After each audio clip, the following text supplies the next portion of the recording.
Howdy. Welcome back to One Rental at a Time.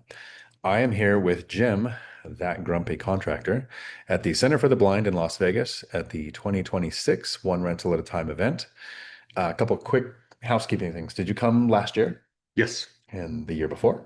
No. So this is your second time coming in? Correct. Good. Uh, that gives me a chance to ask you a feedback question towards the end of this Okay. interview. But let's start with some really basic ones on where do you live and where do you invest? I live in Sacramento, California. I invest in Calaveras County, California, about an hour Cool. and a half east of Sacramento. All right. And where were you financially before you found one rental at a time? I've been a contractor for 32 years, so it's pretty even. Pulled out a HELOC and some private money to be able to start doing the investing Okay. And how long ago was that? last year. Last year. Yeah, So, first property in March, second property in June. okay. That sounds like a great start. Yes. All right. What was your biggest fear or hesitation about getting started? California. Yeah, California. I can see it. And some of it is true. And some of it is everyone in every state likes to say how bad California is, even California. Yes. So I can see that causing fear. How'd you get over it? Just do it. Just do it. Yeah, if you Okay. don't start, you're never going to learn. You're never going to be able to figure anything out. So you have to start somewhere. What was the moment that things clicked for you that you had to just do it? 2024, I started doing some camping. I don't take a lot of days off, and then I found out, oh, this is kind of nice. Take some time off, and then I decided that from that point, I don't have any money for retirement because I've been self-employed so long. So I decided to start doing some research, and I did a bunch of research for about 6, 7 months, and then I found you first, and then I found Coach Carson, a couple other people, which led me to Michael Zuber. Awesome. 6'7", can't resist. Sorry, I can't. I've got kids. Um, is there a specific video or a moment or podcast or part of the audiobooks or anything from the One Rental at a Time community from any of the content creators that really stands out to you? That's a hard one because I take in so much content. And the biggest thing I'd say is just get as much content as you can. Listen to everything and then take it for your own journey. You have to learn. If you don't learn, you're not going to be able to do it. I agree. And the hard part of there is how do you filter information that will help you and information that will continue to add to the fear or make you wait or make you hurry or make you make a mistake? That's really hard for me because that was one of the biggest challenges is because I'm a contractor. So there's so much I could do.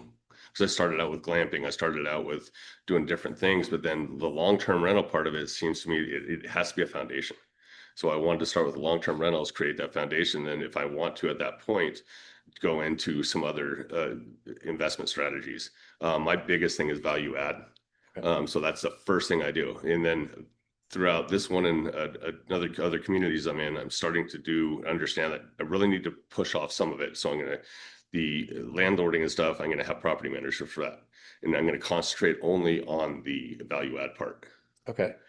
So we have conversations often because of the one rental at a time community with people that are also interested in this kind of stuff. So we don't need an interpreter. But if somebody's watching and they don't know anything about real estate, what do you mean by value add? Value add means you take a property that has a lot of work that needs to be done to it. For me, it's taking it down to the stud, replacing all of the systems, plumbing, electrical, HVAC, water heaters, all new appliances, get it down to scratch so that I have a 10-year property that is going to have very little CapEx. That sounds like a lot of work. It is a lot of work. I could see how that would make you a grumpy contractor. It's kind of a play on words. I'm not that grumpy, but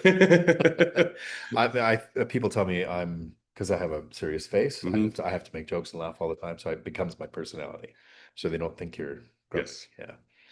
Uh, what results have you seen since finding one rental at a time? Meaning for my journey Mhm. or others. So the biggest thing is the community. This community one run all the time, and other communities that I'm in are just you have to join them. It is the I think the most important thing. Yourself, Michael Zuber, Matt, you guys didn't have that community in the beginning, and I can definitely see how hard that would have been. So if you're not in these communities, please join. You really need to. Yeah, the audit your network. Yes, absolutely. And Oh, that's a big one too. it doesn't mean eliminate the friends you have. Correct. It means add to them. Yes, definitely. All right. I still have all the friends I can't talk finances with, Yes. but I have had to add people, and it's made me easier. I don't think I'd be retired if I didn't find one rental at a time. Yeah. So In 2024, I was on zero social media. ah, And now I'm that on has just about changed. everything. Yes. So, other than social media, what is something that you do now that you didn't do before finding one rental at a time? I'm not sure how to answer that, but I will tell you that doing this whole journey with the real estate has helped in every asset of my life. So it's helped with my business, it's helped with personal life, it's helped with communication, it's helped with this type of thing. I've never been on a video like this, and it's challenging to put yourself out there. And it's helped with all of that in the communication part. That's for sure. And like Michael Zuber puts out a lot. He last year was on the health journey. You kind of emulate on that. You're in the back of my mind. Matt the Lumberjack's in the back of my mind. Zuber's in the back of my mind. I think it kind of pushes the way I move my strategies forward and everything I'm doing forward, because you have that kind of accountability in the back of your mind. Nice. That's good to hear. Yeah. And just for you, so you know, when you're new to doing something like this, internally, sometimes it feels like we're messing up or our Yes. voice is shaking or whatever. And you're not showing any of those signs. Thank you. I You did appreciate great. it. Thank you. Uh, has your mindset changed? How would you say your mindset has changed from, let's say, 2020 to 2024, like the 25, the year after you found this and started investing? It's a big learning experience. One of the biggest things I've learned from everything is money is a tool. You need that tool just like I need a hammer, I need a saw, anything else. You need that money to be able to expand what you're doing. And if you don't, you have to find ways to get that. You have to work harder. You have to save money. You have to do whatever you can do to use that tool to move yourself forward. So now you see money as a tool. It's a Absolutely. huge change you didn't used to. Correct. Okay, I can relate to that. Yeah.